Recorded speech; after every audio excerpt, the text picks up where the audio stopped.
हार्दिक अभिवादन।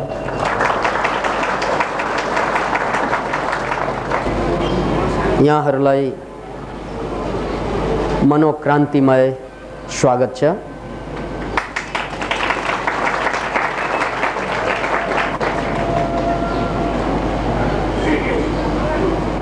प्रसङ्गमा हाम्रो शास्त्रबाट जोड्दैछु।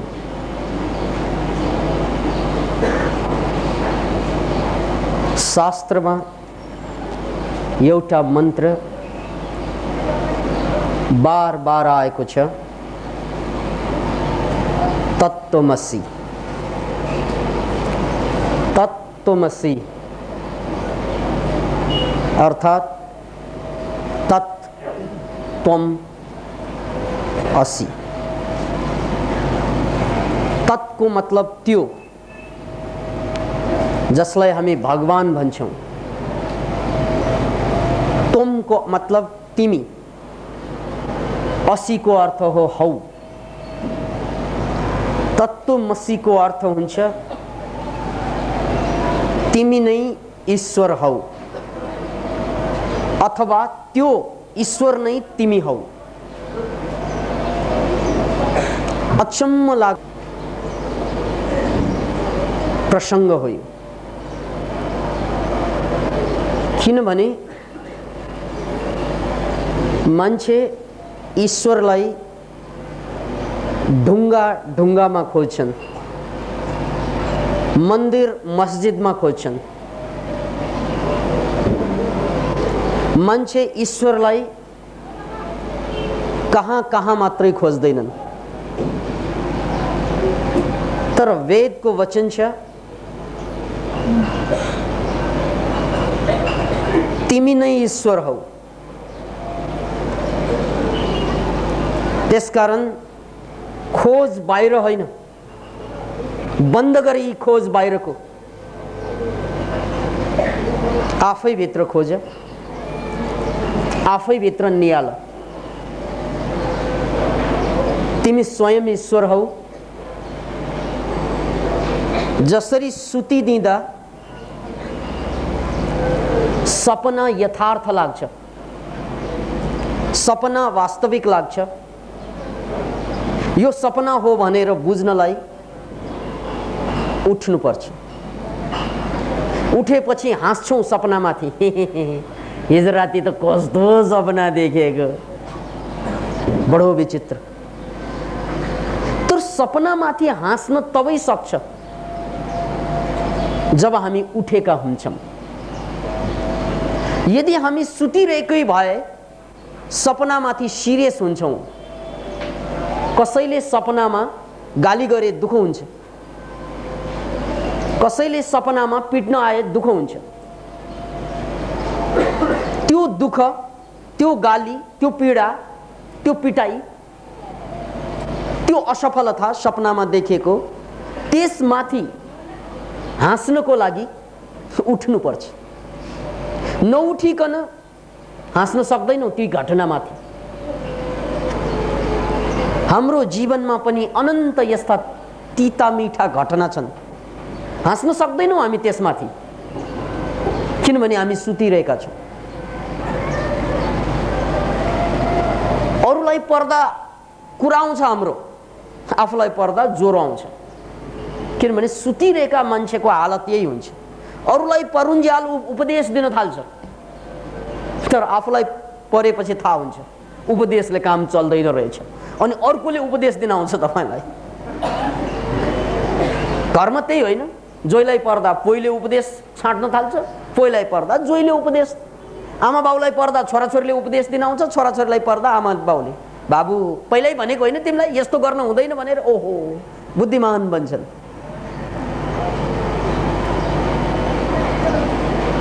पहिल्यै भनेको होइन ड्याडीलाई, जमाना बदलिसक्यो यसरी चल्दैन भनेको, परेपछि थाहा हुन्छ त्यो उपदेशले काम चल्दैन भन्ने कुरा पछि मात्रै थाहा हुन्छ। किनभने हामी घटनामाथि हाँस्न सकिरहेका छैनौं, हाँसोमा उडाउन सक्दैनौं घटना दुर्घटनालाई।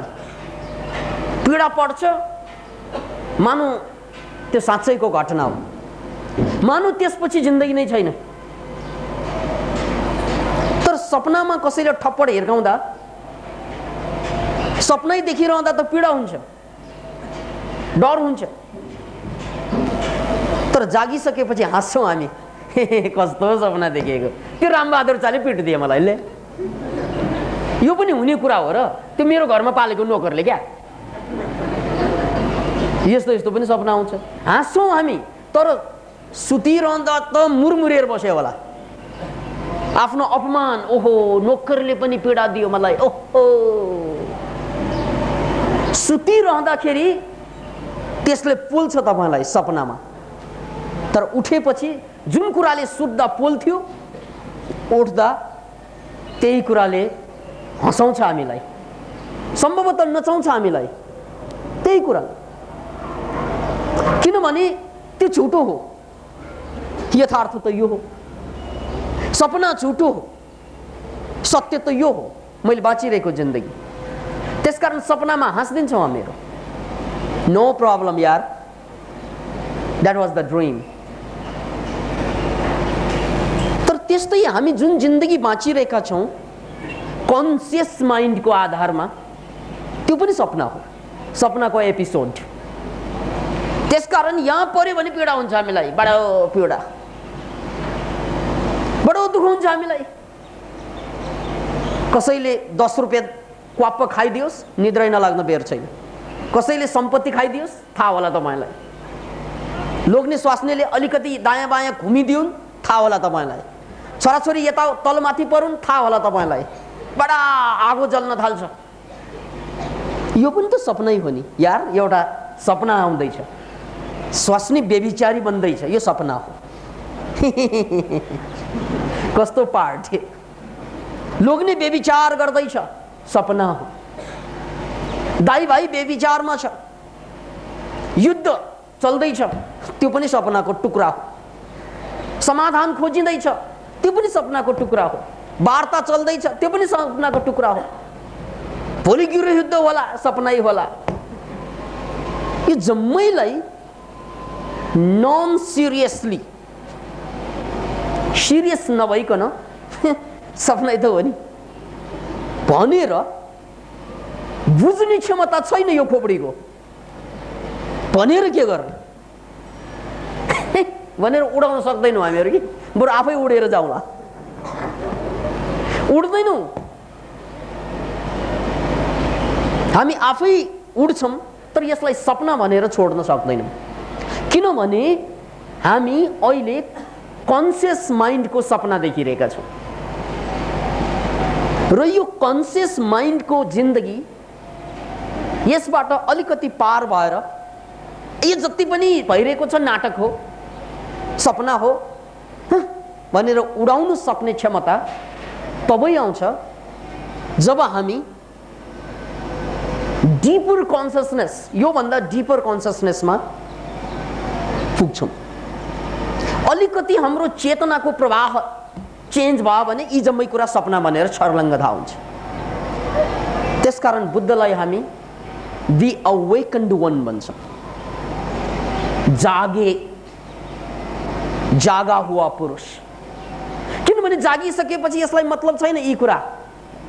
तपाईलाई जुन सिरियस लाग्छ, सपना देख्नलाई सिरियस लाग्दो होला, तर जागेको मान्छेलाई त्यो सिरियसनेस इज गन। एउटा नाटक हो।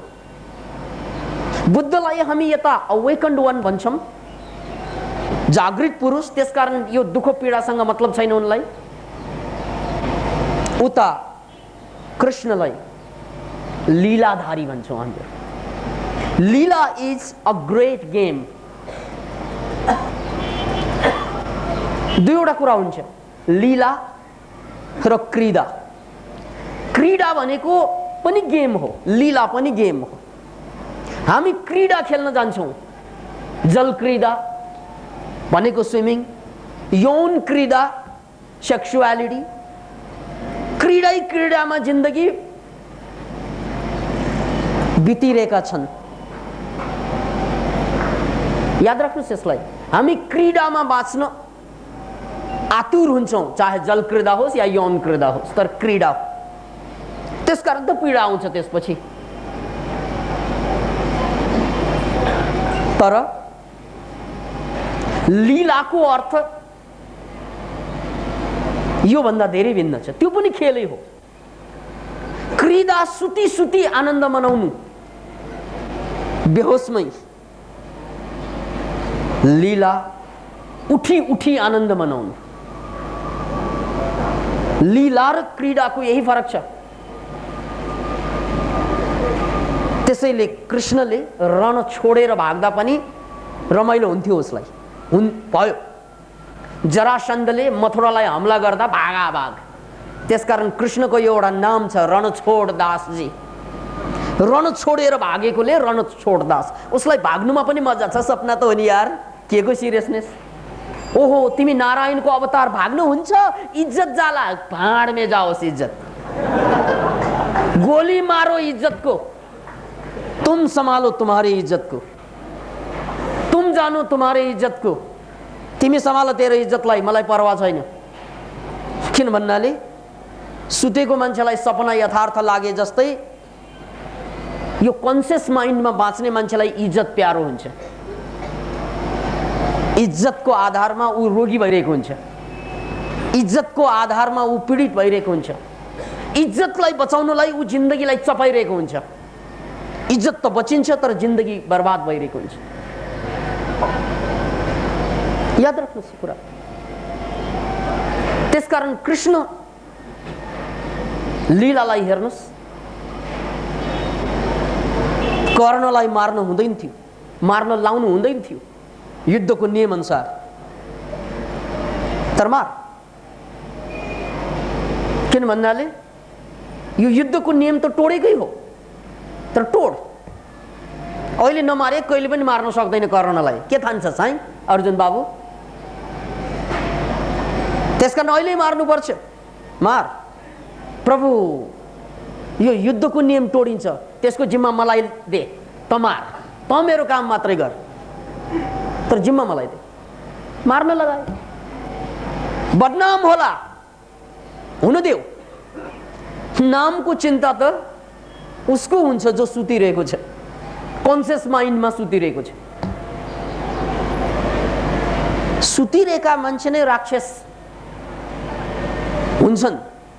राक्षसका धेरै अर्थ छन्। सुरुमा राक्षस रक्षकबाट आएको, जसले रक्षा गर्छ तिनीहरू राक्षस। तर पछि यो रक्षा गर्नेले नै मान्छेलाई लुट्न थाले कि। बन्दुक बारुद गोली डन्डा भाला त्यो लिएर रक्षा गर्थे पहिला। यिनीहरूको जागिरको पदवी छ राक्षस, रक्षा गर्नेवाला। पछि त भाला देखाएर अरूलाई तर्साएर ऊ आफैले लुट्न थाले, त्यसपछि रक्षक भक्षक हुन्छ। अनि राक्षसको मतलब हो उत्पीडन दिने। पहिला रक्षा गर्ने, अहिले रक्षाबाट विरत। रक्षा गर्नु होइन, अरूलाई आतंकित पार्नेलाई राक्षस भनियो। त्यसकारण हिरण्यकश्यपुलाई पनि राक्षस भनियो। तर यो हिरण्यकश्यपु शब्द बडो अर्थपूर्ण छ। हिरण्यको अर्थ हुन्छ सुन, कश्यपुको अर्थ हुन्छ पिलो यानी तकिया। जो सुनको तकियामा सुत्छ त्यो हिरण्यकश्यपु। यानी सुनको तकियामा सुत्ने को? जसलाई चाहिँ सम्पत्ति बाहेक केही पनि थाहा छैन, त्यही सुत्ने होइन। जसलाई पैसा बाहेक, पैसाको कारोबार बाहेक केही पनि थाहा छैन जीवनमा। त्यस अनुसार हाम्रो समाज पनि हिरण्यकश्यपुमय हुँदैछ। एक जमात मान्छेलाई पैसा बाहेक केही मतलबै हुँदैन। यसकारण यो प्रवृत्तिलाई पनि राक्षसी प्रवृत्ति भनियो। किनभने बिना पैसा मान्छे बाँच्न सक्दैन, त्यो कुरा ठिक हो। तर पैसैले मात्रै पनि बाँच्न सक्दैन, यो पनि ठिक हो। त्यसकारण हिरण्यकश्यपुको अर्थ हो कि जो सम्पत्ति बाहेक, जसको लागि जीवनमा केही पनि अर्थ हुँदैन, जसले आफ्नो टाउको खोपडी सम्पत्तिमा सुनको तकियालाई चाहिँ समर्पित गरिदिन्छ, जसले आफ्नो टाउको सुनको तकियालाई बन्धक राख्छ, तकिया सुनको तकिया लाएर च्याट्ट सुत्ने हिरण्यकश्यप। त्यो जमानामा 1-2 जना हिरण्यकश्यप थिए, तर अहिले त घर घरमा हिरण्यकश्यप पलाए। बदलियो परिस्थिति। पैसा बिना केही पनि हुँदैन दुनियाँमा, पैसै चाहिन्छ। हो, पैसा चाहिन्छ, त्यसमा शङ्का छैन, तर पैसा सबै कुरा होइन, त्यसमा पनि शङ्का गर्नु हुँदैन। त्यसकारण हामी अतिमा फसिरहेको बेला यो। त मित्रहरू, पुनः लीलाको कुरातिर आउँ। यदि यो लीला भनेर थाहा भएको भए, यो खेल भनेर थाहा भएको भए तपाईँ हाँस्न सक्नुहुन्थ्यो हरेक कुरामा, तर सकिन। आज जिन्दगी यहाँ छ, भोलि छोडेर जानुपर्छ, तै पनि हामीलाई सिरियस लाग्छ यो कुरा। कति सिरियस लाग्छ यी कुराहरू। भोलि त सास छुट्छ, आश छुट्छ, तै पनि आज हामी पीडित भएर बाँचिरहेका छौँ। त्यसैले यहाँनिर बुझ्नै पर्ने कुरा कि जिन्दगीलाई लीलाको रूपमा हामीले किन बुझिरहेका छैनौँ त भन्नाले हामी सुतिरहेका प्राणी। उठ्नुपर्छ हामी। उठ्नु भनेको यो कन्सियस माइन्डबाट जाग्नु पर्यो, सबकन्सियस अनि सुपर कन्सियस। याद राख्नुहोस्, सुताइको तह तह छ। कन्सियस माइन्डबाट सबकन्सियसमा आउनु जागृत हो र सबकन्सियसबाट सुपर कन्सियसमा जानु महाजागृत हो। जागरणका 3 तह, कन्सियसबाट सबकन्सियस, सबकन्सियसबाट सुपर कन्सियसमा जानु। यसरी यी 3 तहलाई हामीले बुझिसकेपछि अनि वेदको मन्त्र सार्थक हुन्छ। तत्त्वमसि, तिमी नै त्यही हो जसलाई ईश्वर भन्छौ। त्यसकारण ईश्वर बाहिर नखोज, आफै भित्र खोज। तिमीले चिनेनौ आफूलाई। त्यसैले यो बाहिरका ईश्वरका मूर्तिहरू, मन्दिरहरू, मस्जिदहरू, गिर्जाहरू, गुम्बाहरू, यो जम्मै मान्छेलाई बाहिर अलमलाउनको लागि एउटा धोखाको रूपमा अगाडि आइरहेछ भन्ने कुरा पनि बार बार आइरहेको छ। र यहाँनिर एकजना उर्दू कविले भनेको कुरा बडो सान्दर्भिक छ। सूफी कवि, मानता हूं शेख, शेख पुजारी, मानता हूं शेख, मस्जिद में बैठकर शराब पीना मना है। मन्दिरमा रक्सी पिउनु पाउँछ? पाइँदैन। गुम्बामा रक्सी पिउनु पाउँछ? पाउँदैन। मस्जिदमा पनि पाउँदैन। चर्चमा पाउँछ? पाउँदैन। रक्सी टान्न टिल्न पिन्नु त पाउँदैन। मानता हूं शेख, पुजारी म यो मान्छु कि मस्जिदमा बसेर रक्सी पिउनु हुँदैन, मन्दिरको परिसरमा रक्सी नखानु, मदिरा मांस युज नगर्नु भनेर ठाउँ ठाउँमा लेखेको पनि हुन्छ। तपाईहरुले पढ्नु भएको होला, यो मन्दिरको परिसर हो, त्यसकारण यहाँ चाहिँ मदिरा नखानु, सेवन नगर्नु, जुवा तास नखेल्नु आदि इत्यादि। मानता हूं शेख, मस्जिद में बैठकर शराब पीना मना है, मगर मुझे वो जगह भी तो दिखा दो जहां पर खुदा नहीं है। मानता हूं शेख, मस्जिद में बैठकर शराब पीना मना है, मगर मुझे वो जगह भी तो दिखा दो जहां पर खुदा नहीं है। भगवान कहाँ छन् त्यो पनि त भन्दिनु। ठीक छ, मन्दिरमा चाहिँ रक्सी नखानु, ठीक छ, म खान्दिनँ। अनि कहाँ खाने नि? भगवान नभएको ठाउँमा खाने होइन? कहाँ छैन भन्नु त? अगर भगवान है तो सारी जगह है, अगर नहीं तो मस्जिद में भी नहीं। लज्जा छैन त कतै छैन, छ त जताततै छ। त्यसैले मानता हूं शेख, मानता हूं पुजारी जी, मंदिर में बैठकर शराब पीना मना है, मगर मुझे वो जगह भी तो दिखा दो जहां पर तेरा खुदा नहीं है। बता कहाँ छैन? त्यसैले भगवानको एउटै परिभाषा हुन्छ, छ त सबैतिर छ, छैन कतै पनि छैन। कुन मान्न चाहनुहुन्छ तपाईँ? भगवान मान्ने इच्छा छ भने यहाँ हुन्छ, यहाँ हुँदैन नभन्नुहोस्। हो, हाम्रो मन्दिरमा भगवान छ, बानेर राखेछौँ हामीले, ए ढुङ्गाले छेकेर राखेछ त्यो भन्न पाइँदैन। यदि तपाईले मन्दिरमा भगवानलाई स्वीकार गर्नुभयो भने रक्सी खानामा वेश्यालयमा पनि भगवानलाई स्वीकार गर्नुपर्छ। जहाँ पनि भगवान छ। यदि भगवानको अस्तित्व स्वीकार गरियो भने मन्दिरमा मात्र गर्न पाइँदैन, वेश्यालयमा पनि गर्नुपर्छ। मन्दिरमा मात्र गर्न पाइँदैन, चर्च र गुरुद्वार र मस्जिदमा पनि गर्नुपर्ने हुन्छ, जहाँ पनि छ भगवान। यदि तपाईँ भगवान नमान्ने पर्नु भयो भने कहीँ पनि छैन भगवान, मान्न पाइँदैन। अब कहीँ पनि छैन। दुई मात्रै भाषा हुन्छ, या त कहीँ पनि छैन या त सर्वत्र छ। र वेदले एउटा वचन हाम्रो अगाडि तेर्छाएको छ, तत्त्वमसि, कि तिमी स्वयं भगवान हौ, बाहिर खोज्ने काम नगर। खूब भड्कियो, अब आफू भित्र प्रवेश गर्ने जमर्को गर। किनभने बाहिर भड्कियो भने मस्जिद भेटिएला, मन्दिर भेटिएला, भगवान भेटिँदैन। ढुङ्गा भेटिएला, पाषाण भेटिएला, भगवान भेटिँदैन। बाहिर भट्कियो भने मात्र भगवानको नाउँमा, धर्मको नाउँमा शोषण, अन्याय, अत्याचार बाहेक केही पनि हुँदैन। कुन मन्दिरमा जान्छौ यात्री, कुन मन्दिरमा जाने? बाहिर भट्किने मान्छेलाई थाहा पनि हुँदैन थियो। त्यसैले यो वैदिक वचन कि तिमी नै भगवान हौ बडो सान्दर्भिक छ। र यो सन्दर्भलाई मैले विज्ञानसँग जोडेर यहाँहरू समक्ष पेश गर्दैछु। कसरी मान्छे भगवान हो, कसरी मान्छेलाई भगवानको रूपमा पुष्टि गर्ने? रटेर त भएन, घोटेर त भएन। त्यसकारण मान्छे स्वयं भगवान हो भन्ने कुरालाई पुष्टि गर्ने तरिका चाहिन्छ, वैज्ञानिक तरिका, व्यावहारिक तरिका। अझ वैज्ञानिक व्यावहारिक तरिका नभएसम्म मान्छे आफू भगवान हो भन्ने कुरा रियलाइज गर्दैनन्।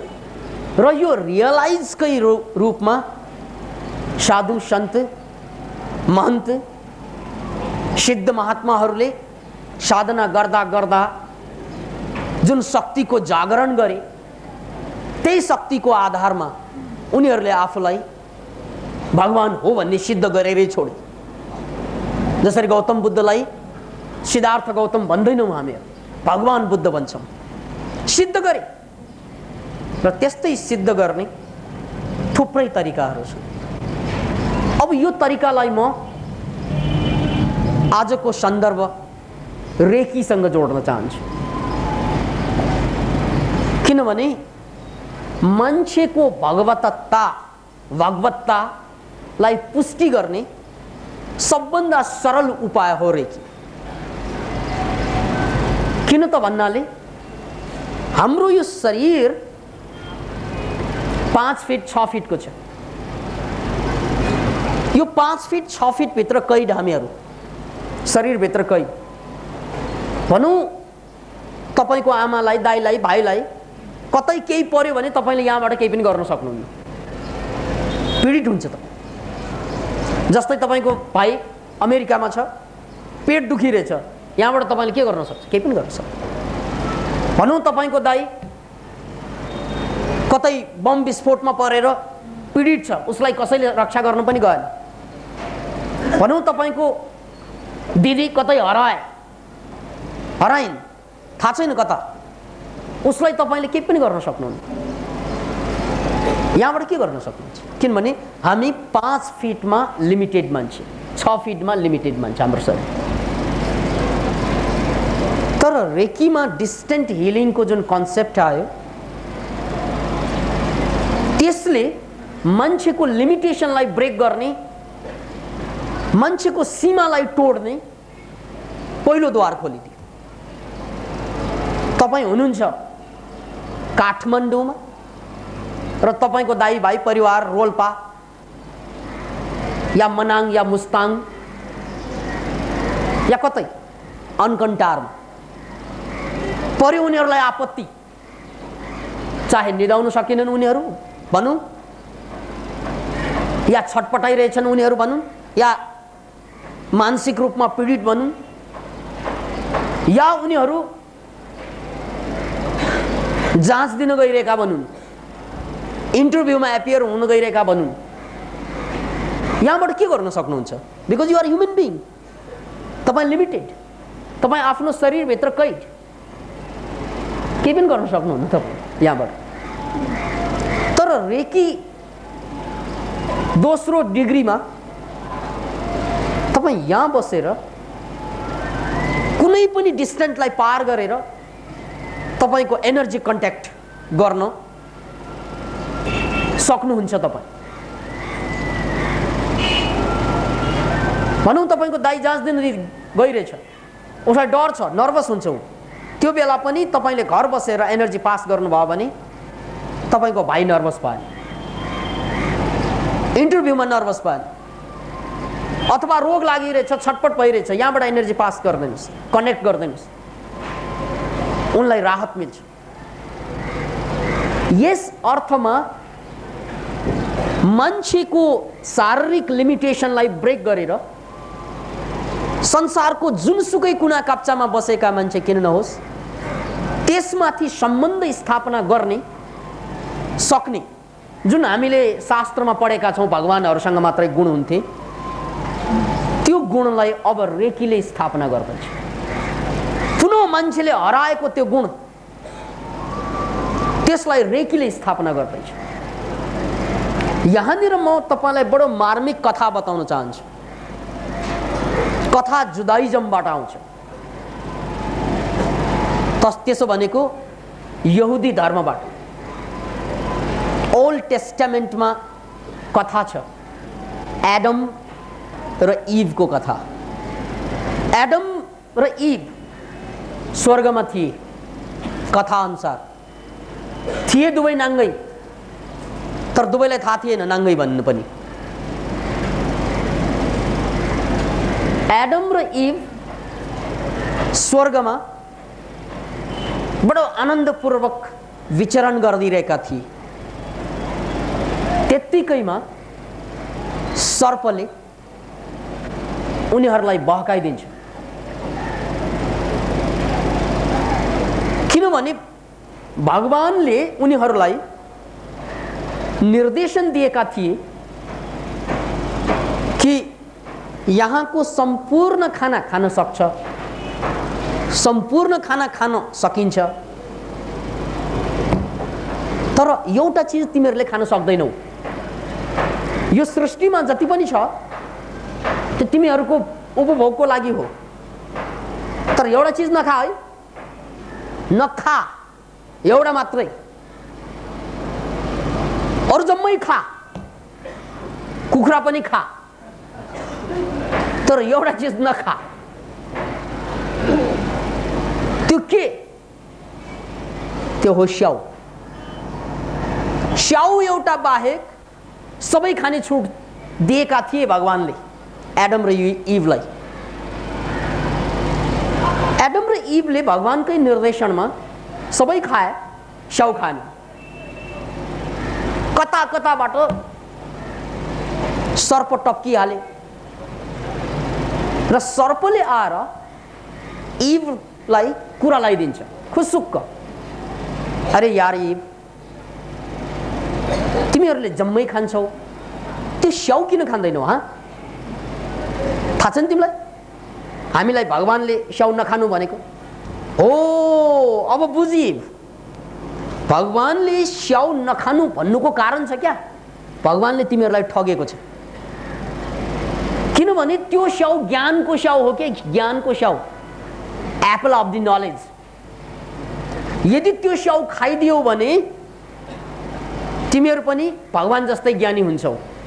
त्यसकारण तिमीहरू पनि भगवान जस्तो होला भन्ने डरले, ईर्ष्याले भगवानले तिमीहरूलाई अन्य जम्मै खान निर्देशन दिए, तर स्याउ खाने निर्देशन दिएनन्। स्याउलाई बाँकी राखिए, किनभने स्याउ खाना साथ तिमीहरू पनि भगवान जस्तै बुद्धिमान हुन्छौ। त्यसकारण यार इभ, यदि तिमीलाई भगवान जस्तो बुद्धिमान हुनु छ यो यथास्थितिवादबाट मुक्ति पाउनु छ। बडा मिठा मिठा राजनीतिक शब्द प्रयोग भएको छ। यदि यथास्थितिवादबाट मुक्ति पाउनु छ त्यसो भए खास्याउ। यी सोचमा पढ्यो, कहिल्यै सोचेको थिएन, अब सोचमा पर्यो। साँच्चै यो स्याउ खान हुँदैन भन्नुको त कारण होला। जब सबै कुरा खान मिल्छ भने स्याउ किन नमिल्ने?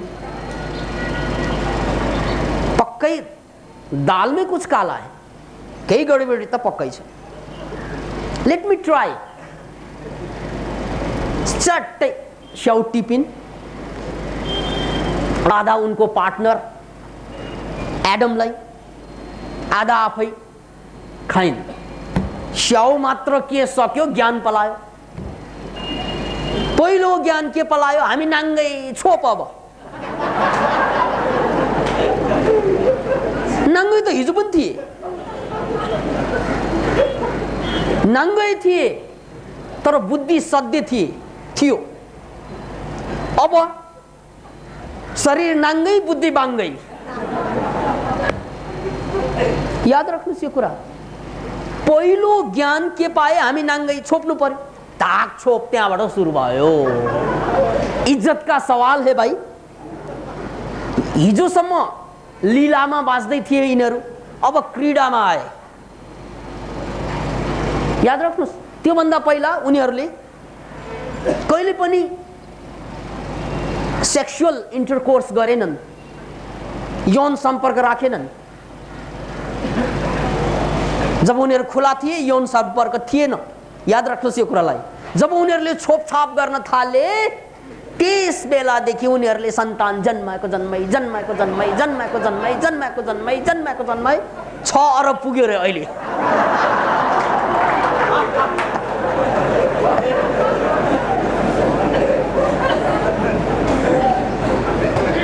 हाँस्नु पर्दैन, किनभने यो कुरा सत्य हो। आदम का बेटा आदमी, आदम का संतान आदमी, आदम का औलाद आदमी। आदम शब्दबाट आदमी बन्यो। यी जति पनि 6 अरब आदमी छन् नि, आदमी, यो जम्मै ज्ञानको परिणाम हो। स्याउ खानु हुँदैन भन्ने ज्ञान तोडे, स्याउ खाए, खाएपछि ज्ञान पलाए र सन्तान उत्पादन गर्न थाले। एकचोटि हेर्नुहोस् त, कुकुरले चाहिँ कोट लाएर हिँडेको देख्नु भएको छ? गधीले प्यान्टी लगाएको देख्नु भएको छ?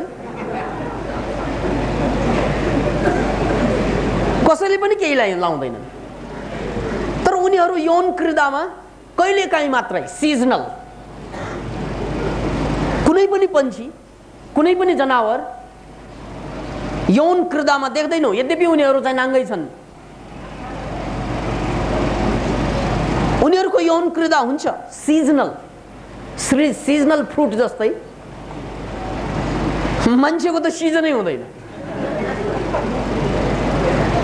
मान्छेले बुद्धिबाट सिजन क्रिएट गर्छ, किनभने अब बुद्धिमान स्याउ खाइसक्यो। मान्छेले त हरेक कुरा बुद्धिबाट क्रिएट गर्न सक्छ। राति पर्छ, बुद्धिबाट बत्ती बाल्छ, उसको लागि रात रहेन।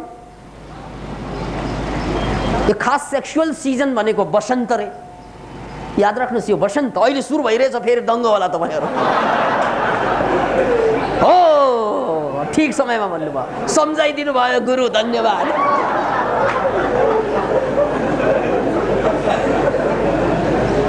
यही सेक्सुअल सिजन भएकोले नै यसलाई मधुमास भनिन्छ कि महिनाभरि मधु टप्किन्छ। मधु भनेको मह, क्या गुलियो गुलियो, त्यसैमा फुलियो फुलियो। अनि यही बसन्तको ताकामा होली खेल्छौँ हामीहरू। किन भन्नाले होली पनि सेक्सुअल सिम्बल हो, छापाछाप। एकले अर्कोलाई रङ्ग लगाइदिनु, दिलको रङ्ग, बाहिरको रङ्ग त सिम्बल। दिल खोल भाइ, दिल खोल, रङ्ग लगा। त्यसकारण होलीको आफ्नै एउटा महिमा छ। त्यसमा मनभित्रका जम्मै कलर निकाल्न यार, सिरियस नबन। किनभने सिरियस बन्यो भने प्रेमको आनन्द आउँदैन क्या। त्यसकारण प्रेमको आनन्द लिनु छ भने यो मनभित्रको रङ रातो पनि निकाल, सेतो पनि निकाल, पहेँलो पनि निकाल, अन्य बेला ननिकाल, मधुमासमा निकाल। अब यो मधुमास त 1 महिनामा जान्छ, हामीले अर्को महिनामा पनि अर्को मधुमास सुरु हुन्छ हाम्रो। किन त भन्नाले मधुमास गएको उपलक्ष्यमा मधुमास सुरु हुन्छ। दोस्रो महिनापछि तेस्रो महिना मधुमासको यादमा मधुमास मनाइन्छ।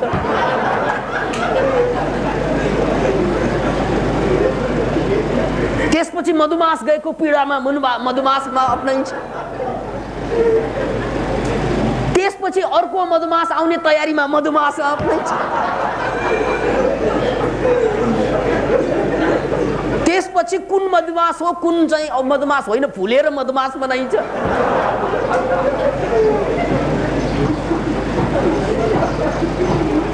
त्यसपछि मधुमास बाहेक जीवनमा अरू केही छैन भनेर मधुमास मनाइन्छ। त्यत्तिकैमा मधुमास आउन थाल्छ अनि फेरि धुमधाम साथ होलीले याद दिलाइदिन्छ। यो मधुमास धेरै मनाएपछि त मान्छे बदमास हुन्छ भाइ। कुकुरहरूको मधुमास कार्तिकमा सुरु हुन्छ। त्यो सबैलाई थाहा भएको कुरा। सिजनल चराहरूको बच्चा काट्ने सिजन हुन्छ, अन्डा पार्ने सिजन हुन्छ, मेटिङ सिजन हुन्छ। मान्छेको छैन। किन नभएको? किन भन्नाले ज्ञान पायो। अब ज्ञानको स्याउचा पायो। त्यसकारण त 6 अरब जनसङ्ख्या। किन भन्नाले सिजनै छैन, अथवा 24 घण्टा season, air in air out, day in day out. यस भुमरीमा हामी किन फस्यौं त? यद्यपि यौन जीवनको एउटा रङ्ग हो, त्यसमा शङ्का छैन। तर यो यौनलाई हरेक ठाउँमा हरेक समयमा त्योभन्दा माथि केही पनि छैन जस्तो गरी बाँचिएका छन् मान्छेहरू। फोटा हेर्नुहोस् त, त्यो अलिकति चाहिँ अङ्ग प्रदर्शन आदि इत्यादि, यो जम्मै यौनको पिपासा हो। यो सबै सिनेमा, यो सबै पोइट्री, जहाँ पनि हामी यो यौनकै तस्बिर अगाडि ल्याएर त्यसैलाई बेचेर अमहान मान्छे पनि महान कहलाउँछन्। यहाँ यो किन भइरहेको छ त भन्नाले त्यो कथा छ नि ज्ञानको स्याउ खाएको। त्यसैले हामीले जुन दिनदेखि ज्ञानको स्याउ खायौँ त्यो दिनदेखि ज्ञान त पलायो हामीमा, त्यसमा शङ्का भएन। तर यो ज्ञानले एउटा कुरा गुमाउनु पर्यो, यो ज्ञानको कारण। त्यो गुमाउनु के पर्यो त भन्नाले भगवानले आएर एडम र इभलाई स्वर्गबाट लात्ताले हिर्काएर चाहिँ धरतीमा फालिदिन्छ। अब स्वर्ग गुम्यो। स्वर्ग भनेको शान्ति, स्वर्ग भनेको प्रेम, स्वर्ग भनेको आनन्द, स्वर्ग भनेको मुक्ति, स्वर्ग भनेको आफूभित्रको विराट शक्ति। त्यो जम्मै गुमायौँ हामी, किनभने ज्ञानको स्याउ खाइसक्यो। स्वर्ग गुम्यो, अब धरतीमा आयौँ। त्यो स्वर्ग गुमेपछि अब ज्ञानको महिमा चढ्यो। यहाँ एजुकेसन रे आइए बिए एमए पिएचडी डिलिट, यो जम्मै फेरि हामीले त्यही ज्ञानलाई प्रश्रय दिँदै आइरहेका छौँ र ज्ञान बढ्दैछ। हाम्रो ज्ञान त बढ्दैछ, यो तथाकथित ज्ञान, तर शान्ति आनन्द मुक्ति प्रेम यो जम्मै घट्दैछ। र यस अर्थमा अब हामीले पुनः स्वर्ग प्राप्त गर्नु छ भने, पुनः हामीले शान्ति आनन्द मुक्ति आफूभित्र प्राप्त गर्नु छ भने यसको लागि एउटै काम गर्नु पर्यो, आफूलाई निहाल्नु, आफूलाई जान्ने। र यो आफूलाई जान्ने प्रक्रियामा प्रसङ्ग हामी रेकीको चलायौँ। कि भाइ दुनियाँमा दुई किसिमको ज्ञान हुँदो रहेछ, ट्युसन र इन्ट्युसन। ट्युसन भनेको सिक्नु, ज्ञान अरूबाट सिक्नु। इन्ट्युसन भनेको जन्मजात नसिकिकन पनि आएको गुण। यसको उदाहरण धेरैपल्ट दिएको छु मैले। जसरी माउरीले चाकु बनाइदिन्छ, धमिराले आफ्नो गोला बनाउँछ। कुन इन्जिनियर कलेजमा पढेको, कुन इन्जिनियरिङ कलेजमा पढेको भनेर सोध्नु मिल्दैन, कहीँ पनि पढेको छैन, तर बनाउँछ। Engineer, they are engineers by born, they are engineers. We are by learn engineers. हामीले सिकेर इन्जिनियर हुन्छौँ हामी, उनीहरू जन्मेर इन्जिनियर हुन्छ। बनाइदिन्छ गोला ट्याक्क मिल्ने गरी। कहाँबाट आयो त्यो ज्ञान? उनीहरू कहिले पनि कलेज जाँदैनन्, आमा बाउले कहिले पनि सिकाउँदैन, तर टक्क मिलाउँछ उनीहरू। त्यो धमिराको चाहिँ गोलो देखेपछि त बडो अचम्म लाग्छ। ओहो, पानीले पनि भिजाउनु त सक्छ तर गलाउनु सक्दैन। कस्तो माटो खोज्ने उनीहरूले थाहा पनि छ, यो माटो गलाउँछ, यो माटो गलाउँदैन, यो माटोमा यो रियाल यसरी मिलाउनु पर्छ, यो माटोमा यसरी मिलाउनु पर्छ, सबै थाहा छ। बडो गजब छैन र? हामीलाई त स्कुलमा पढाएका पनि हामी बिर्सिन्छौँ, उनीहरू नपढाएका पनि सम्झन्छन्। That is known as intuition. अन्तर्बोध भनेको यही हो। तपाईँलाई थाहा छ, डल्फिन भएको पानीमा बच्चा खस्यो भने डल्फिनले बच्चालाई निकालेर किनारमा ल्याइदिन्छ। ए बच्चा यो मर्छ, यसलाई बचाउनु पर्छ भन्ने थाहा छ उनीहरूलाई। कि उनीहरू कहाँ पनि मानव अधिकारीहरू पुगे अनि भने कि बचाउनु पर्छ, बचाउनु जीवनको धर्म हो, धर्म हो रक्षति रक्षत भनेनन्। अरूलाई हेल्प गर्नुपर्छ, God helps them who helps themselves भनेनन्। तै पनि बचाउँछन्। किन बचाउँछन् थाहा नै छैन। They are by birth benevolents. उनीहरू जन्मजातै परोपकारी। हामीलाई त परोपकार गर भनेर सिकाउनु पर्छ। नसिकाएको खण्डमा हामी परोपकारी बन्दैनौँ। हामीलाई त हरेक कुरा सिकाउनु पर्छ।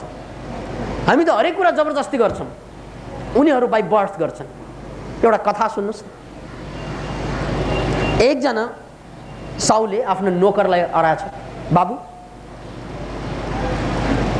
लिएर आन जा, एउटा चिकन खानु पर्यो, रुगा लागिरहेछ क्या। चिकन लिन गएछ। चिकन पकाउँदै गर्दा उनलाई के लाग्छ भने यस्तो मिठो चिकन साउलाई मात्रै किन खुवाउने, म पनि खान्छु भनेर खाँदै गरेको मासु मात्रै खाएको भए थाहा नहुने एउटा फिलाई खाइदिएछ। फिला त दुईवटा हुन्छ। त्यसपछि एउटा फिला मात्रै बाँकी रह्यो, डर त लाग्यो उसलाई। अनि एउटा फिला लिएर गएछ। सर चिकन है, एउटा फिला खैनी। सर यो एउटै मात्र खुट्टो भएको चाहिँ कुखुरा किनेर ल्याएको थिएँ आज। ट्याट मरा, एउटा मात्रै हुन्छ? धरो धर्म हजुर, नपत्या हेरिसियोस् न, नजाउँ भनेर हेर्न गएछ। गर्मी महिना, कुखुराहरू एउटा खुट्टा लुकाएर बसेछ।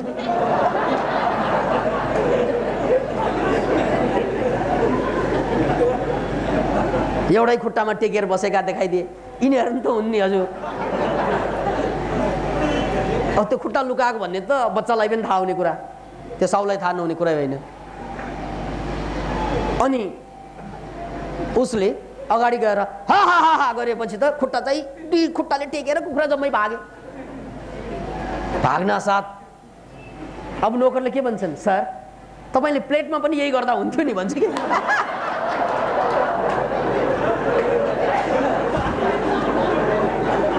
हा हा हा गरेको भए हुन्थ्यो नि, यहाँसम्म आउनु पर्थ्यो।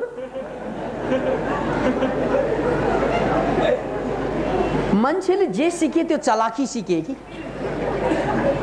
जसरी भए पनि चालाकीलाई अगाडि बढाउनु, यही हो ज्ञानको स्याउ खाएको परिणाम। जेन्युन भएनन् मान्छे। त्यसकारण मान्छेलाई यदि हामीले जेन्युन बनाउन सकेन भने यो शिक्षाले, यो हाम्रो सम्पूर्ण संसारको व्यवस्थाले या राजनीतिक व्यवस्थाले हामीलाई कहीँ पनि लान सक्दैन।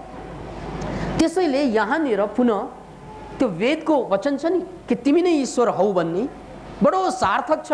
किन भन्नाले अहिले रेकीको आगमन पछि त्यो एक्सपिरियन्स अब तपाईँले गर्न सक्ने भयो। कोही मान्छे तपाईँको घरमा आएर के भन्छन् भन्नाले, भौतिकवादीले आएर यो अध्यात्मका कुरा छुट आदि इत्यादि भन्न थाल्यो भने ठिक छ, यहाँ उभि त घर जा, अथवा यहीँ उभि म यता हेर्छु, तँलाई म ठिक पार्छु, केही पनि गर्नु पर्दैन, तपाईँ उता हेरेर अथवा उसलाई घरमा पठाएर फोनको माध्यमबाट ध्यान गरेर एनर्जी पास गरिदिन्छ।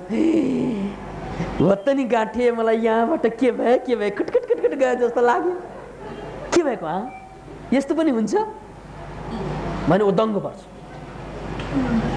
अब तपाईँले एकजना मान्छेलाई टाढै राखेर यहाँबाट प्रभावित गर्न सक्नुभयो। त्यसो भनेको अर्थै के त भन्नाले अब तपाईँ 5 फुट शरीरमा कैद हुनुहुन्न, तपाईँ शरीरबाट बाहिर निस्कनु भयो। तपाईँको हात जापानमा पनि छ, जर्मनमा पनि छ, जर्मनीमा पनि छ, अमेरिकामा पनि छ, जहाँ पनि छ, मात्र तपाईँ आफूमा डुब्नु पर्यो। यसलाई एक्सपेरिमेन्टको रूपमा तपाईँ हामी जम्मैले हेर्न सकिन्छ। रेकी 2nd डिग्रीको अभ्यास त एक ठाउँमा छँदैछ।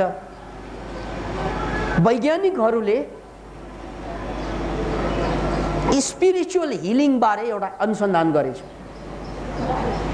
स्पिरिचुअल हिलिङ भनेको पनि त्यही हो कि एउटा मान्छे टाढा बस्छ, उसको फोटोको आधारमा यहाँबाट एनर्जी कन्ट्याक्ट गरिदिन्छ।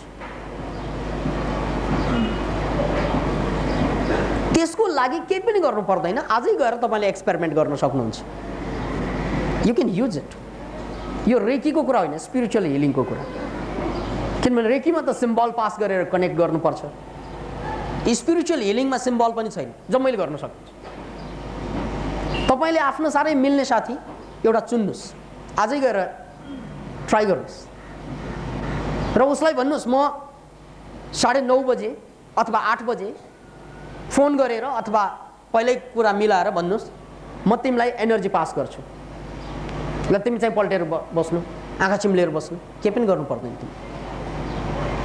अनि गर्ने के त यो स्पिरिचुअल हिलिङमा तपाईँ चट्ट बस्नुहोस्, रिल्याक्स, गहिरो गहिरो सास तान्नुहोस्, अघि गरे जस्तै मनोक्रान्ति ध्यान एक क्षण गर्नुहोस्, मनोक्रान्ति यन्त्रलाई भिजुअलाइज गर्नुहोस् र सूचना दिनुहोस् जब जब यो यन्त्र मेरो तेस्रो नेत्रमा आउँछ मेरो सुतिरहेको शक्ति सर्प सर्प जस्तै उठ्छ, गौमन जस्तै उठ्छ।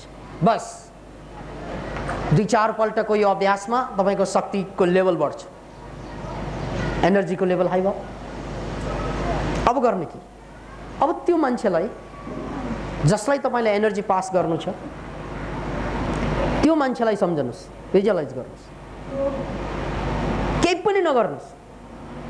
उसलाई रोग निको पार्छु त्यो पनि नभन्नुहोस्,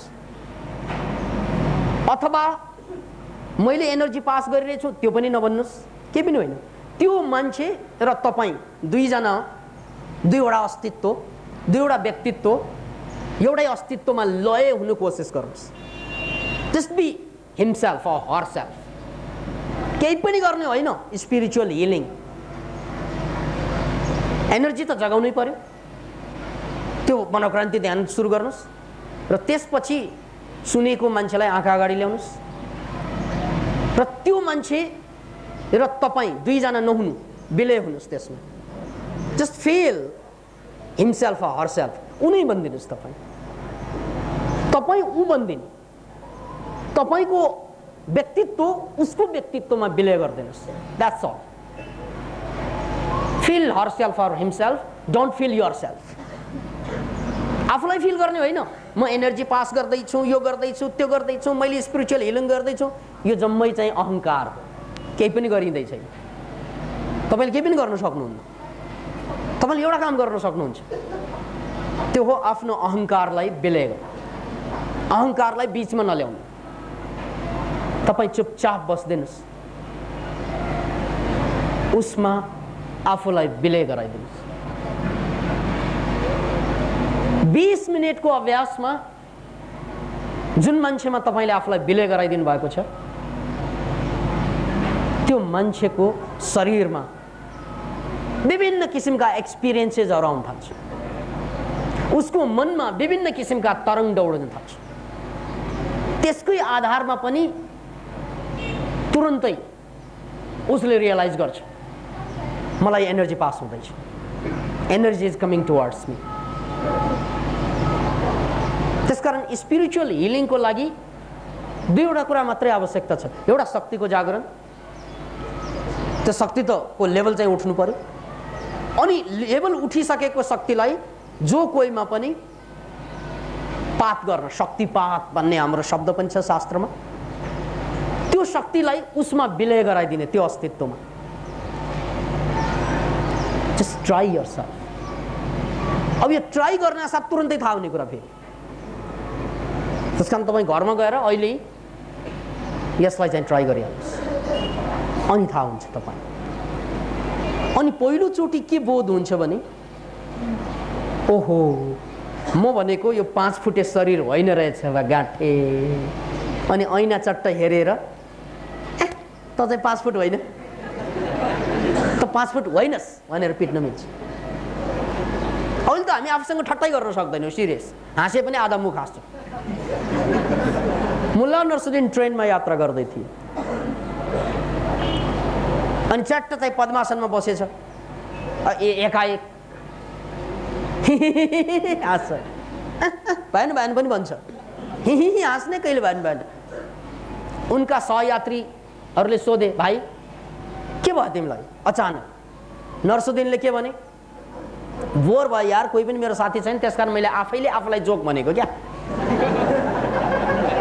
आँखा चिम्लेर आफैले आफैलाई जोक भनेको। खैर त्यो त बुझेँ ल जोक भनेको, अनि बिचबिचमा भएन भएन के भनेको नि त्यो? अरे यार त्यो आफूलाई जोक भन्दा कति पुरानो जोक आइरहन्छ क्या भन्छ कि। पुरानो जोकले पिरोल्छ। त्यसकारण एउटा कुरा अहिलेकै प्रसङ्गमा बुझौँ कि यसको एउटा रुल्स एन्ड रेगुलेसन छ। तपाईँले घरमा गएर ट्राई गर्दाखेरि तपाईँको अहङ्कार त्यसमा विलय भएको छ कि छैन, this is very important. Try गरेर मात्रै हुँदैन, आफैले ट्राई गर्दा कति चाहिँ दुर्घटना हुन्छ। एकजना मान्छे कामी कहाँ पुगेछ, एउटा राणाजी जमानाको कुरा, तलवार चलाउँदा बाङ्गिएछ अलिकति, अनि त्यो राणाजी पुगेछ कामी कहाँ तलवारलाई मिलाइदियो भनेर। कामीले यसरी हेरेछ, अलिकति तलवार बाङ्गिएको, 2 टुप्पोमा समाउँछ, टाउकोतिर ल्याउँछ, यसो यसो गर्छ, फेरि पल्टाउँछ, यसो यसो गर्छ, एकछिनमा टक्क मिल्छ। अचम्म लाग्छ बा उसलाई, यति सजिलो रहेछ, यसलाई पैसा तिर्ने मैले, आफ्नै टाउकोमा यसो यसो यसो यसो गरेर मिल्ने रहेछ, तिर्दिन म। राणा न हो उसलाई के, ल बङ्गा मेरो तलवारलाई, यति सजिलो रहेछ, म पैसा तिर्दिन तपाईँ बङ्गा भन्नुहोस्। फेरि बङ्गाइदियो अरे, ल अब डरले पनि फेरि बङ्गाउनु त पर्यो, उसले बाङ्गो पारिदिए। अनि घरमा गएर पैसा तिर्नु पर्दैन सिकेँ भनेर चिक चिक चिक चिक। अब त्यो तलवार न हो, चिप्लो थियो, स्वाट चिप्लेर नाकै काटेछ।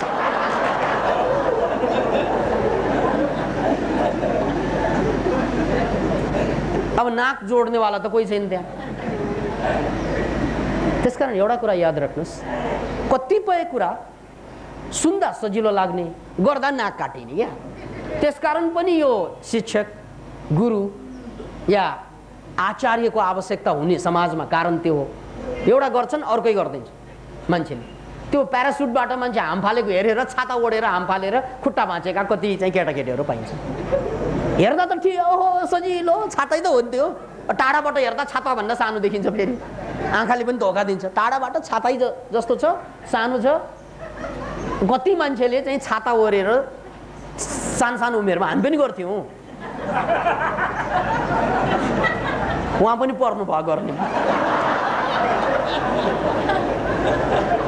तर हामी अलिकति चाहिँ त्यो ज्ञानको स्याउ बढी खाएकोले हो कि क्या हो, कहाँ गर्थ्यौँ भन्नाले एयरपोर्ट, त्यो बेला एयरपोर्टको पछाडि भिड थियो, अहिले पनि भिड त भिडै छ, त्यहाँ जान अहिले दिँदैन, पहिला जानु मिल्थ्यो। अनि त्यहाँ चाहिँ बालुवाको चाहिँ खानी थियो, अनि छाता लियो, त्यहाँबाट हाम फाल्दाखेरि छाता उल्टो हुने, आफू तल पर्ने। प्यारासुटको मजा कहिले पनि लिन सक्यो। यद्यपि त्यो प्यारासुट जस्तै थियो तर छाता उल्टिने थाहा हुँदैन, किनभने प्यारासुट त्यसरी उल्टिँदैन। त्यसकारण कतिपय कुराहरू आफूले गर्दा नमिल्ने पनि हुन्छ, त्यसैले सिक्नुपर्ने हुन्छ। तैपनि ट्राई गर्नुहोस्, किनभने सित्तैमा आइरहेको कुरालाई किन छोड्ने, ट्राई गर्नुहोस्। एउटै मात्रै कुरा याद गर्नुहोस्, तपाईँको एनर्जी जागरण हुनु पर्यो। त्यसैले मैले तपाईँहरूलाई मनोक्रान्ति ध्यान सिकाउनुको तात्पर्य यो पूर्वाधार हो, किनभने एनर्जी जागिसकेपछि त्यो एनर्जीलाई जहाँ पनि डेभोल्ट गर्न सकिन्छ। मेन कुरा एनर्जीलाई जगाउनु, र त्यसपछि एनर्जी जागिसकेपछि तपाईँले जुन पात्रलाई एनर्जी पास गर्न खोज्नु भएको हो त्यो पात्रलाई कल्पना गर्ने, तलदेखि माथि, माथिदेखि तल, अनि बिस्तारै त्यसैमा ध्यान गर्दा गर्दा आफू चाहिँ विलय हुँदै जाने, बिर्सँदै जाने। मैले ध्यान गरिरहेछु त्यो पनि हुनु भएन, एनर्जी पास गरिरहेछु त्यो पनि हुनु भएन, डुब्दा डुब्दा ऊ मात्रै बाँकी रह्यो, तपाईँ हराएर जानुहोस्। देन इट टेक्स प्लेस, अनि मात्रै त्यो घटना घट्छ। नत्र भने ध्यान यसरी गरेर हुँदैन, त्यसमा आफ्नो अहङ्कारको विलय हुनुपर्छ। त्यो एउटा कुरा याद राख्नुहोस्। अब अलिकति रेकीमा फेरि फर्कौँ। रेकीको इतिहास अहिलेसम्म जसरी आइरहेको छ त्यो बडो जटिल इतिहास छ। किन भन्नाले डाक्टर मिकाउसीले रेकीलाई 1890तिरबाट पत्ता लगाउन सुरु गर्न सक्नुभयो। 1826 मा त उहाँको देहान्त भयो। त्यसपछि उहाँले जसलाई रेकी सिकाउनु भयो जापानमा, सेकेन्ड वर्ल्ड वारमा करिब करिब सबै मारिए। दोस्रो विश्वयुद्ध ताका सबै मारिनुको कारणले गर्दा रेकीको अथेन्टिक इतिहास कहिले पनि भेटाएन। र अहिले आएर 1994 मा बल्ल फेरि डाक्टर मिकाउसीको ग्रन्थ, जसबाट मूल रेकी उद्भूत भएको छ, त्यो फेरि देखा पर्न थाल्यो। यसपछि अहिलेसम्म हामीले सिकेका जति पनि रेकी छन् फेरि अधुरो रेकी भन्ने कुरा छ। अधुरो किन भन्नाले मिकाउसीले सिकाए जस्तो केही पनि छैन, यसमा केही छ हद, आधार त्यही हो। किनभने अहिलेसम्म हामीले सिकेको रेकीले रेकीलाई एउटा रोगलाई निर्मूल पार्ने तत्त्वको रूपमा मात्रै अगाडि ल्याएको छ। तर अब नवग्रन्थ डाक्टर मिकाउसीले युज गर्नुभएको तन्त्रको ग्रन्थ द तन्त्र अफ लाइटनिङ फ्ल्यास र उहाँको पाण्डुलिपि 94 मा पत्ता लागिसकेपछि अब रेकीको डेभलपमेन्ट के छ त भन्नाले, जस्तै तपाईको साइकिक एबिलिटी डेभलप गर्नलाई पनि रेकी युज गर्न सकिने भयो। साइकिक एबिलिटी भनेको पछि हुने घटना पहिल्यै थाहा पाउनु पर्यो। यसको एउटा उदाहरण दिन्छु म तपाईलाई।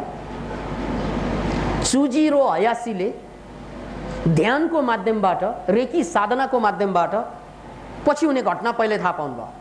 तर यसको लागि चाहिँ 21 दिनको रेकीले हुँदैन। यसको लागि 9 महिना लगातार रेकी सिरियसली साधना गर्नुपर्ने हुन्छ र पछि हुने घटना देखा पर्छ।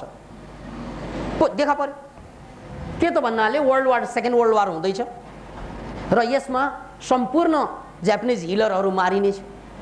त्यसकारण उहाँले रेकीको उत्तराधिकारी हवायो तकाता, जुन अमेरिकामा जन्मेकी, उहाँलाई रेकीको उत्तराधिकारी घोषणा गरेर मात्रै यो संसारबाट बिदा हुनुभयो। किनभने कुनै पनि जापानिजलाई यदि घोषणा गरेको खण्डमा तिनीहरू चाहिँ वर्ल्ड वारमा मारिने थियो। र रेकीलाई जोगाउनुमा यही डाक्टर मिकाउसीको शिष्य सुजिरो हयासीको दूरदृष्टि, अझ यसलाई भनौँ दिव्य दृष्टि, त्यसले जोगाइदियो रेकीलाई। त्यसकारण रेकीको अहिलेको सिस्टममा रेकीमा पोइन्टहरूको कुरा गर्दा अहिले हामीले संसारभर व्यापक रूपमा 12 वटा पोइन्टमा काम गर्ने चलिरहेको छ। तर डाक्टर मिकाउसीको ग्रन्थबाट के पत्ता लाग्यो भन्नाले 68 वटा पोइन्ट त मामुली छ त्यहाँ। 68 वटा कहाँ 12 वटा कहाँ 68 वटा पोइन्ट, त्यो पहिला थाहा थिएन। नम्बर 1। नम्बर 2, कुनै पनि एउटा पोइन्ट जसलाई रेकी केन्द्र भनौँ, कुनै पनि रेकी केन्द्रमा एनर्जी पास गर्दा यति मिनेट पास गर्यो भने तपाईको यो फिजिकल शक्ति जागरण हुन्छ, भनेको मतलब यो रोग निको हुन्छ। र यो भन्दा मिनेट यति नाग्यो भने तपाईको साइकोलोजिकल बेनिफिट यसरी आउन थाल्छ।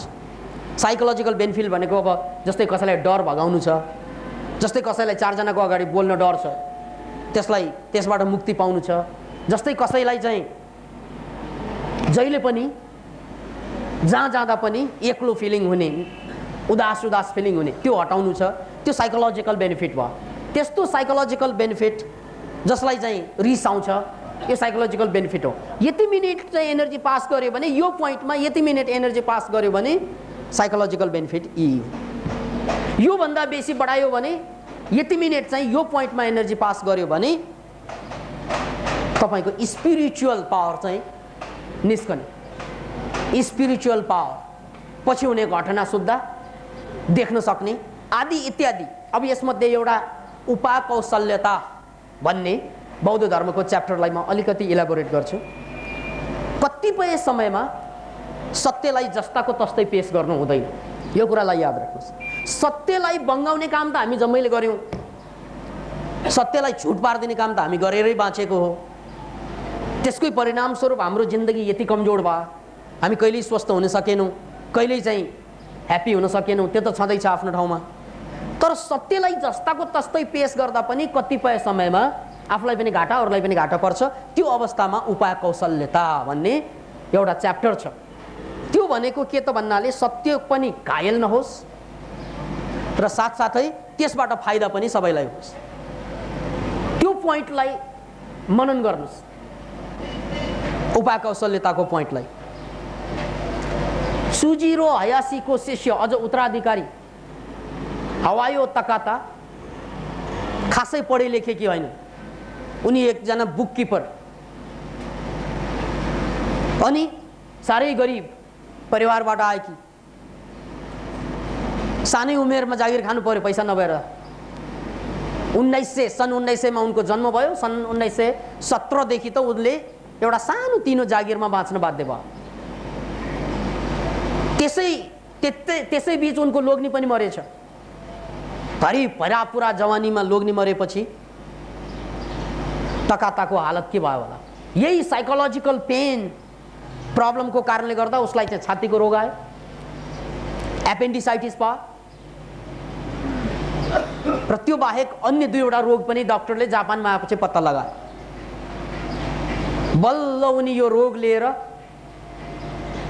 जापानमा 1935 मा पुगेछ। उनले डाक्टर मिकाउसीलाई देख्न पनि पाएन, किन भन्नाले उनी त 26 मा यो संसारबाट बिदा भइसकेका थिए। तर हवायो तकाता 35 मा आउँदा रोग निको पार्छु भनेर अस्पतालमा जोइन भएकी। यस्तो रोग जुन कि त्यसबाट बच्ने साह्रै कम आशा थियो। तर हवायो तकाताले जुन उसलाई अन्तर्बोध भयो कि रेकी, त्यो बेला थाहा नै थिएन उनलाई, र अन्तर्बोधमा एउटै मात्र कुरा चाहिँ बार बार दिमागमा घन्किएको के थियो त भन्नाले मैले अपरेसन गर्नु पर्दैन, मैले अपरेसन गर्नु पर्दैन। अपरेसन थिएटरको टेबलमा बस्दा पनि त्यो बोध भइरहेको थियो उसलाई। अनि त्यतिकैमा डाक्टर माइदा जसले अपरेसन गर्न लागेको थिए उनीसँग सोधेछ जापानमा अरू अल्टरनेटिभ हिलिङ छ कि छैन? छ, रेकी कहाँ जाऊ? किन भन्नाले त्यतिन्जेल रेकी फेमस भइसकेको थियो। 1923 मा जापानमा जुन भुइँचालो गर्यो लाखौं मान्छे मरेका थिए, 1923 को कुरा। अनि जापान भरका रोगीहरूलाई सेवा पुर्याउनु भनेको कम गाह्रो कुरा थिएन। डाक्टर मिकाउसीले आफ्नो रेकी शक्तिलाई प्रयोग गरेर रेकीलाई जापान भरका जहाँ जहाँ भुइँचालोले मान्छेहरू मरे र घायल भए उनीहरूलाई सेवा दिँदै रोग निको पार्दै। एक्सिडेन्टल्ली चाहिँ मरेकाहरू त मरे नै, तर मर्न बाँकीहरूलाई बचाइदिए। त्यसकारणले डाक्टर मिकाउसीको ख्याति जापान भरमा फैलियो। त्यसपछि उनलाई जापान भरबाट इन्भाइटेसन आउन थाल्यो, हामीहरू कहाँ पनि आउनुहोस्, रेकी सिकाउनुहोस्, हामीहरू कहाँ पनि आउनुहोस्, रेकी सिकाउनुहोस्। बिचरा भन्नु पर्यो अब मिकाउसीलाई, यहाँ जाऊ त्यहाँ जाऊ। त्यो बेला 100 वर्ष अगाडिको जापान कल्पना गर्नुहोस्, त्यति सजिलो थिएन यात्रा गर्न।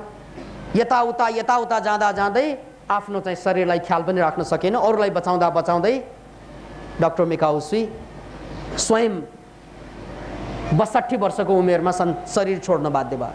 किन भन्नाले चाप बढ्यो शरीरमा। त्यसैले डाक्टर मिकाउसीबाट यो पनि सिक्नुपर्छ कि जसले कामलाई बढी ख्याल गरेर, पैसालाई बढी ख्याल गरेर दौडधुप बढी गर्छन् उनीहरूलाई शरीरले साथ दिँदैनन्। डाक्टर मिकाउसीले लाखौंलाई सेवा गरेर बचाए पनि आफूलाई बचाउन सकेन। किन भन्नाले उनीहरूको सेवामा नै उसको शरीर क्षीण भएर गइसकेको थियो। डाक्टर मिकाउसीलाई त देख्न पनि पाएन हवाई तकाताले। तर साह्रै सुखद कुरा के त भन्नाले हवाई तकाताको रोग रेकी उपचार 4 देखि 6 महिना लिँदै गर्दा निको भयो। जुन कि निकै नहुने पर्ने रोग निको भयो। यो रोग निको भइसकेपछि उनमा चाहिँ एउटा हौसला के बढ्यो भन्नाले मैले जीवन बदलेँ, अब म केही गर्न सक्छु भन्ने हौसला बढ्यो। र त्यही क्रममा सुजिरो हयासीले उनलाई उत्तराधिकारी पनि घोषणा गरिहाले। पछि अब उनको काँधमा के जिम्मा रह्यो भने जापानमा रेकी लोप भइसकेको थियो सेकेन्ड वर्ल्ड वार पछि। अब अमेरिकाबाट सुरु गर्नु छ।